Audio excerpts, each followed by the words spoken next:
What's going on, guys? It's your boy Scrub here, back again with another video. Hope you guys are having a great day. I know I am, and today I have a story that was sent in by a subscriber that's about them taking a massive L. Honestly, an L this large hasn't been seen since the invention of the capital version of the alphabet. Basically, he sent in a story about how he ended up puking on his crush on a holiday, which definitely isn't something that anyone wants to be doing. But regardless, I figured it'd be a good one. But before we get into it, be sure to press the like button. Otherwise, no joke, no scam whatsoever, you're gonna puke all over your crush next time you see him, and you don't want that bad luck. So press the like button and let's go. Alright, so this story was sent in by a subscriber named David, and his family had a boat. And I guess when you have a boat, you want to use the boat a lot. Who would have ever thought that? And because of that, they spent a lot of their summer on the lake just kind of having fun. And they had a family in their neighborhood that had the same type of thing going on. They had a boat, they also spent a lot of time at the lake. So naturally, you know, they kind of became family friends. They would go to the lake together, hang out a lot, and they had a daughter that was about David's age. And David ended up having a crush on this girl who, you know, we're gonna call Hannah for the purpose of the video. They spent all summer hanging out together at the lake, you know, with their families, just doing their thing, and he kind of got a crush on her. But the thing is that she didn't know that he had a crush on her yet. And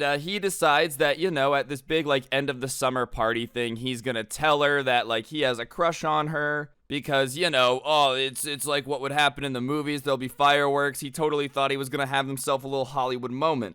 And obviously he had this little plan in his head, and he had also put it at the end of the summer because he was really scared to actually have to do it, and he felt like that was really far away. And it ended up creeping up on him faster than he expected. And the day of the party comes, and, you know, they're getting ready to go to the lake and hang out. They're loading up the boat, they're loading up the truck, getting everything ready, all the snacks, all the food, all that stuff. And he's insanely nervous, you know, he's like, all right, I'm not necessarily sure if I want to go through with this plan. I don't know if this is a good idea. Like, what if she doesn't like me back? You know, all the typical things that are going through your head before you talk to somebody that you have a crush on.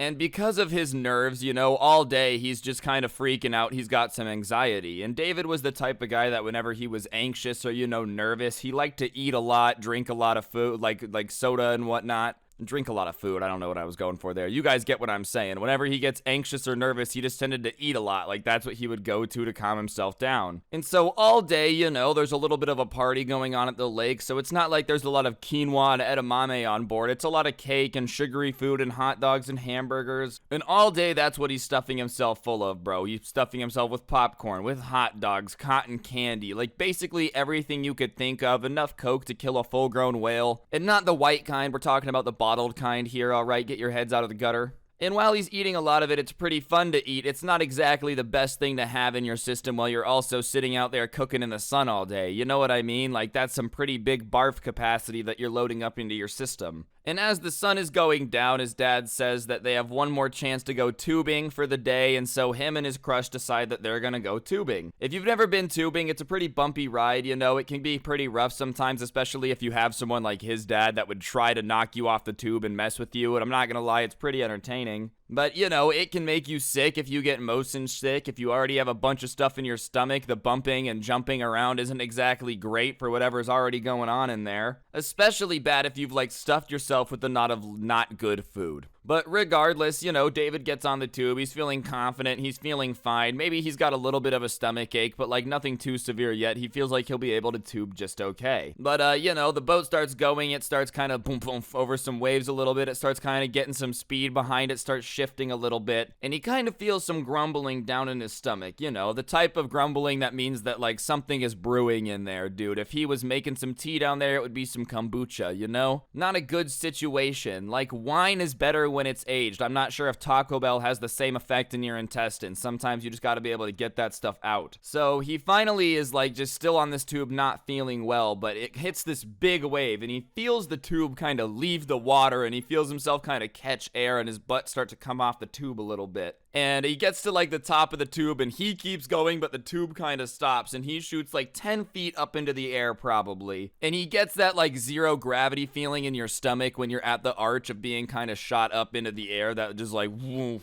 feeling. and, slams back down to earth with the speed of gravity, just slaps into the water pretty damn hard, and as soon as he hits the water, his stomach is like instantly more upset. If you're already getting the grumbles, you're already not feeling good, giving yourself a good 10-foot fall probably isn't the best, and at this point, nausea is coming over him. He's feeling himself kind of turn green, like, that feeling when you're just feeling the color drain out of your face? And the boat is coming to get him, but they're kind of taking their time. They're not exactly going as fast as they possibly can, and he starts to feel like more nauseous. He's not sure if he's gonna puke yet, but he's really not feeling too good. So the boat pulls up and he like very weakly crawls aboard, dude. It takes him probably about a minute to even get inside the boat when usually it's supposed to take him like 10 seconds. And he's really not feeling good. You can tell that like he's not feeling good. Most of the boat can tell that he's not feeling good too. So he goes and kind of sits at the edge of the boat with the water, looking out at the water. And his crush walks up to him and is like, hey, are you okay? Like, is there anything you need? Because as I said, everybody could tell that he, wasn't feeling that great. Well,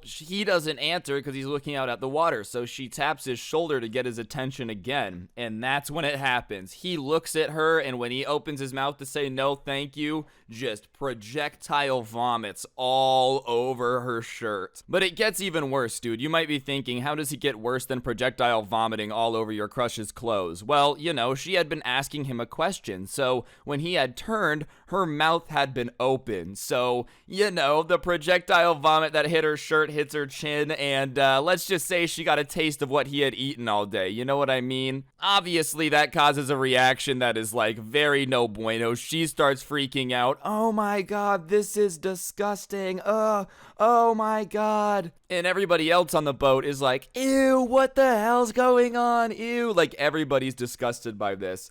And then his crush runs over to the side and she throws up because she just ate vomit. She's got puke on her shirt. It's a horrible situation. And then he turns and he keeps going over the side of the boat too. And he turns back after the second wave. He thinks it's all done. And he goes to apologize to everyone on the boat. And a third wave comes out and just hits everything on the boat. Like the steering wheel area, like everything just gets covered in it. And at that point, everybody is freaking out. They're like, oh my god, we have to get out of here. Like, we've got to get out of here. Get him back to shore. Get him back to shore. Thank God the guy that was driving was his dad, because otherwise that would have just been the most awkward situation ever. His crush goes as far as humanly possible away from him on the boat. It wasn't like a giant boat, but just as far as possible. And honestly, who can really blame her, dude? If you're wearing all of the stuff that he ate that day, you kind of have a right to go as far away as possible. There's nothing wrong with that. So the entire boat ride is very, very awkward. They're just kind of cruising into like the little spot where you load your boat back up on the truck. All right, guys, I'm going to interrupt the video for just 1 second. On screen now is actually an Xbox gift card. For those of you that don't know, I give one of these away in every single video I post here on this channel as a way to just say thank you to those of you that are subscribed with notifications on. So if you haven't already, be sure to subscribe, turn on those notifications. I would really, really appreciate it. And if you've already got them on, then thank you. You support the channel a bunch, and I really can't thank you enough. And yeah, I'll shut up and get back to the video now. Thank you. Anyways, as soon as they pull back up to like the spot where they're gonna load the boat back onto the truck, his crush just sprints away. Can't blame her. She goes to clean off, dude. His dad makes him like get a hose and spray down the boat, just clean it off of all of his vomit. So he's cleaning himself off of the boat, and he's thinking to himself like, there's no redemption from this, like this is it. My crush is never gonna talk to me again. And as much as I would love to pretend this has a happy ending, he's probably in the right for thinking that way, because chances are after that, someone's not gonna have a crush on you after you puke all over them, So he's just sitting there in shame, kind of spraying it off, and his dad walks up to him and he's like, that was pretty rough, dude, I'm not gonna lie. Which like, kind of sucks that the dad wasn't like, oh, it's gonna be okay. It was just like, dude, I'm not gonna lie, that was pretty embarrassing. You might want to just leave town after that one. And he's like, yeah, I know. And then his dad's like, look, it does get better, though. If you do like her, like, if you want to tell her, just tell her. And he's like, okay, thanks, Dad. I'm not sure if I would have given the same advice. So he goes and he finds his crush, and she's kind of in their truck after their boat's loaded up. And he knocks on the window, and she gives him, like, the go away signal, and he knocks again, and she's like, go away. And so he's like, no. And he knocks again, and she opens the door, and she's like, what do you want? She's not very happy to see him. And he's like, I just want you to know that I have a crush on you. And she goes silent, and she goes, really? And he goes, yeah. And she goes, okay. And then closed the door again. And that was the end of that, bro. I guess at that point, she was just not having it. He probably should have given it like at least 15 minutes to cool off, bro. She can probably still feel the warmth of your vomit on top. And like, you're just gonna be like, hey, I like you. Probably not the best timing, I'm not gonna lie. And, yeah, after that, nothing ever happened. He didn't get the girl, but, hey, what are you gonna do? You vomit on somebody, sometimes these things happen. It's not even like you're already together and then you puke on them, dude. Like, you guys are just kind of friends, you know? You haven't even left the friend zone yet, and then you vomit on them. Yeah, chances of recovery are gonna be slim to none. No offense, dude, I wish the best for you, but I'm gonna guess things are not gonna work out. Hate to be the bearer of bad news. But anyways, guys, I think that's going to do it for the video. Hopefully you enjoyed. If you did, I would really appreciate you taking a second to press the like button. It really helps the video do better, and I'd appreciate it. And if you made it this far, go ahead and comment the word vomit down below so I know how many people made it to the end. If you guys really want to support the channel, you can check out the merch link in the description or use code SCRUBBY at the G Fuel checkout. It helps you out, helps me out, and you get G Fuel, so win-win. Other than that, guys, you can also check out the Spotify link in the description. If you want to listen to some story times offline on Spotify or whatever, that link can be used. And, yeah. Other than that, check out my podcast, The Scuffed Cast, for a very cool content whenever we do decide to post, you know, few and far in between. And, on that note, I think that's gonna do it. Don't get anyone pregnant. If you do, make sure they're hot. And hopefully I will see you guys all next time with another video. I'm out. Peace.